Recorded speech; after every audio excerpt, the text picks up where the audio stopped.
Ladies and gentlemen, our introduction to the WHA and his new uniforms came heavily in the 1972-73 OPG hockey set, and this player's LA Sharks card really stood out because his smile was as wide as can be because he really, really wanted to be there. He came up through the Thunder Bay system, a native of Fort William, Ontario, an outstanding player, a champion at almost every level. And in the Montreal system, expansion really gave him a chance with the California Golden Seals. And when the WHA came along, he was our original WHAer, so the original expansion 12 player with California or Oakland, and original WHA player again with LA. Joe Szura or Szura.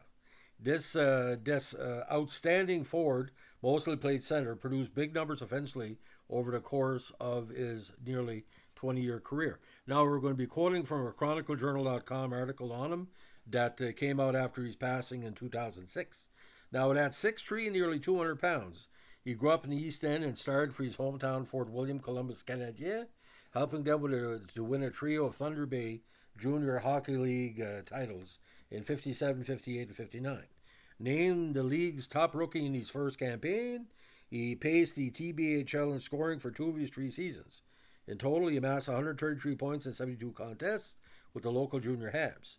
His efforts also guided Fort William all the way to the Western Canadian final in 57 before he fell to the eventual Memorial Cup champion, the prestigious Flin Flon Bombers.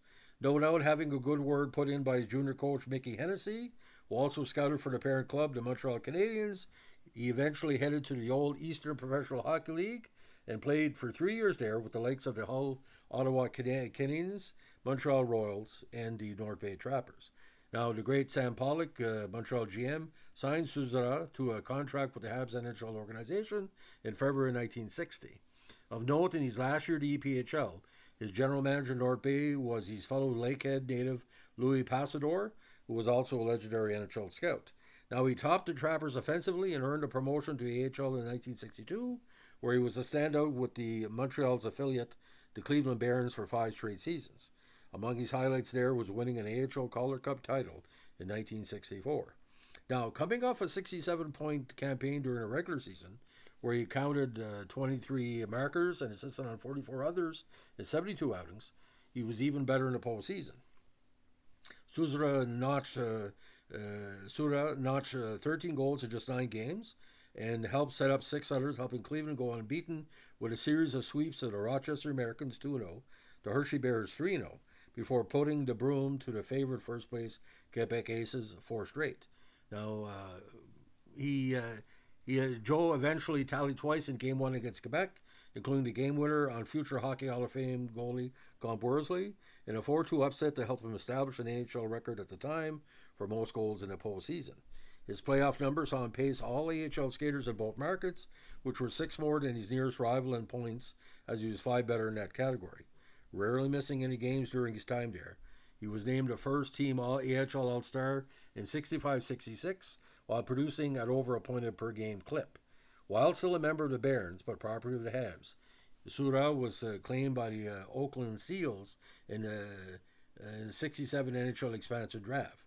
Szura was in the Seals lineup in the first ever game, along with fellow city product Larry Cahan, on October 11, 67, for a 5-1 victory over the Flyers. 3 months later, Joe slammed his first NHL goal in a 6-0 dusting of the North Stars at the Oakland Alameda County Coliseum.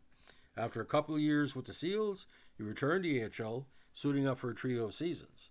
Now, his final run in the AHL, he was the Clippers of Baltimore's leading goal getter with 38 and was second in scoring, helping them advance all the way to the 72 league final. However, he fell to the Nova Scotia WHAers, the Montreal's farm club at the time, who featured another Lakehead standout, Ron Bosniak, on their roster.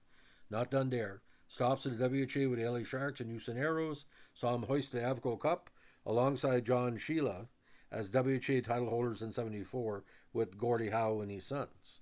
Now, he appeared in over 1,000 games overall while accumulating 905 points as part of a run where he was among the top players the Lakehead never produced.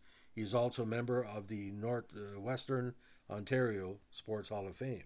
Now, Tom Hanlon's column which is featured, did appear weekly in the Chronicle Journal, a very good writer, of course. So you're looking at rough stats, and we're going to go over this right now. With the Fort William Canadiens, he had 50 goals over 3 seasons. With the Royals in 1960 and the Hull Ottawa Canadiens in that campaign, 12 counters. 10 goals with Hull in 61. North Bay Trappers, 62 points in 62, including 27 counters. With the Barons, best season was 66. We had 46 goals in the regular season and 76 points. Also played with the Buffalo Bisons in 68, 35 points in 43 games. Now with California, Oakland, 1 goal and 4 points in 20 games. The full season in Oakland, 69, 21 points in 70 games, and 5 points in the postseason, including 2 goals.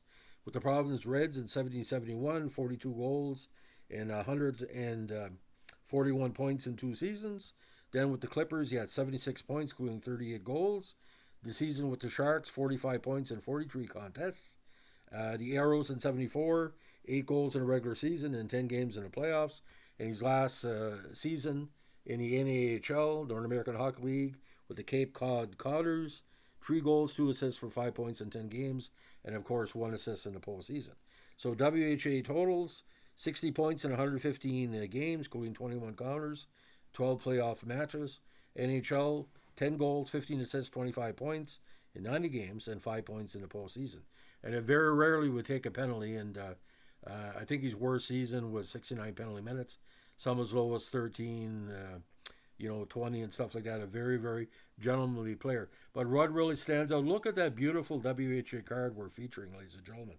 He just so glad to be there. And I think when you go look at hockey, what it did for him, he wasn't going to make the NHL until the expansion. He made it.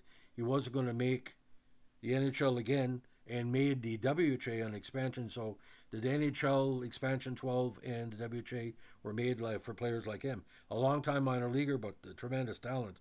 But like I said, he was the 21st best player on most of the Montreal teams he was a part of, or 22nd. He wasn't going to break in that lineup because they had their favorites, but Joe was like a tremendous talent. So if you like what we're doing with the features on great players from Thunder Bay, let us know with a like, comment, subscribe, or share. And don't forget, if you have any requests, they're highly, highly appreciated and highly, highly considered. We make it for you. If you want to see me do something on my take on a certain player or moment in hockey history, let me know. And we do appreciate every person that drops in, from Thunder Bay to Halifax, from Halifax to Victoria, from Victoria to Dawson City, all across Canada. We love you guys, so keep it up. And our friends in the States and worldwide as well. And keep your stick in the ice. Have a good one. Bye.